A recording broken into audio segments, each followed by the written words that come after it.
पूरी दुनिया में पक्षियों की 10,000 से भी ज्यादा प्रजातियां पाई जाती हैं। सभी के वही दो पंजे, दो पंख और एक गर्दन होती है। लेकिन इन्हीं में से एक ऐसा पक्षी है जिसकी एक अलग ही पहचान है, जो आसमान का सीना चीरकर हजारों मीटर ऊपर 120 किलोमीटर प्रति घंटे की रफ्तार से उड़ता है, जो खुद से कई गुना अधिक वजन के शिकार को भी अपने पंजों में दबोच कर उड़ जाता है और इसलिए उसे पक्षियों का राजा कहा जाता है, जिसे हम बाज के नाम से जानते हैं। और एक बाज इतना ऊंचा मुकाम हासिल करता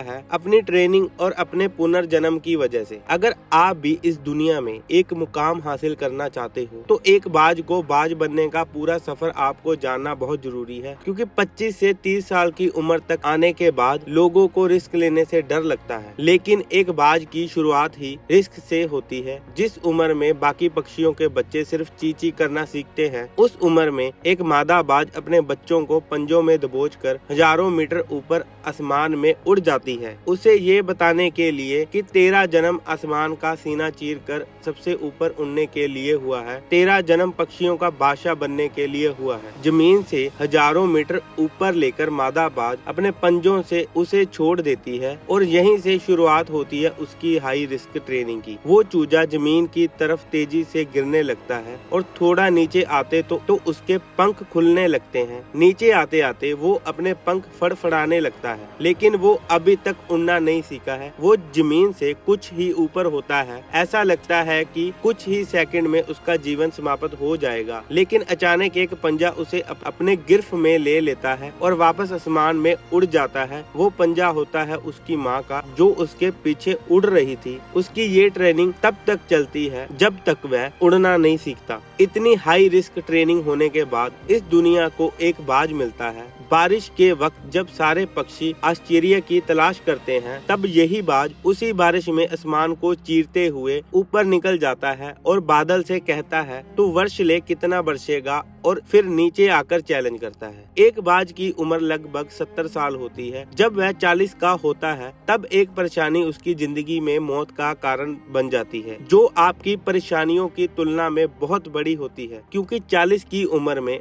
बाज की चोंच इतनी मुड़ जाती है कि उसे शिकार निगलने में बहुत परेशानी होती है। उसके पंख भारी हो जाते हैं, छाती से चिपकने लगते हैं, जिससे उड़ने में बहुत मुश्किल हो जाता है। उसके पंजे लंबे और लचीले हो जाते हैं, जिससे वो शिकार को सही से नहीं पकड़ पाता। अब उस बाज के पास सिर्फ 3 रास्ते होते हैं। एक, वो अपने शरीर को त्याग सकता है। दूसरा गिद्ध की तरह छोड़े हुए भोजन पे निर्भर हो जाए। और तीसरा, सबसे कठिन और पीड़ादायक रास्ता, अपने आप को पूर्ण स्थापित कर आसमान का सीना चीर कर उड़ने का। और वो इसी तीसरे रास्ते को चुनता है और अपने पास की सबसे ऊंची चोटी पे पहुंच जाता है। वहां पर अपना घोंसला बनाता है और फिर शुरू होता है परेशानियों को जड़ से उखाड़ कर आसमान में उड़ने का सफर। वह अपनी चोंच को एक चट्टान पर मार मार कर तोड़ देता है, लहूलुहान हो जाता है और इंतजार करता है नई चोंच आने का। उसके बाद अपनी नई चोंच से अपने पंजों को काट देता है और फिर इंतजार करता है नए पंजे आने का। उसके बाद वह अपने एक एक पंख को अपने शरीर से अलग करता है और फिर इंतजार करता है नए पंख उगाने का। और इस प्रक्रिया में उसे लगभग 5 महीने लगते हैं। इन 5 महीनों की कड़ी तपस्या से एक बाज का पुनर्जन्म होता है और वो फिर से तैयार हो जाता है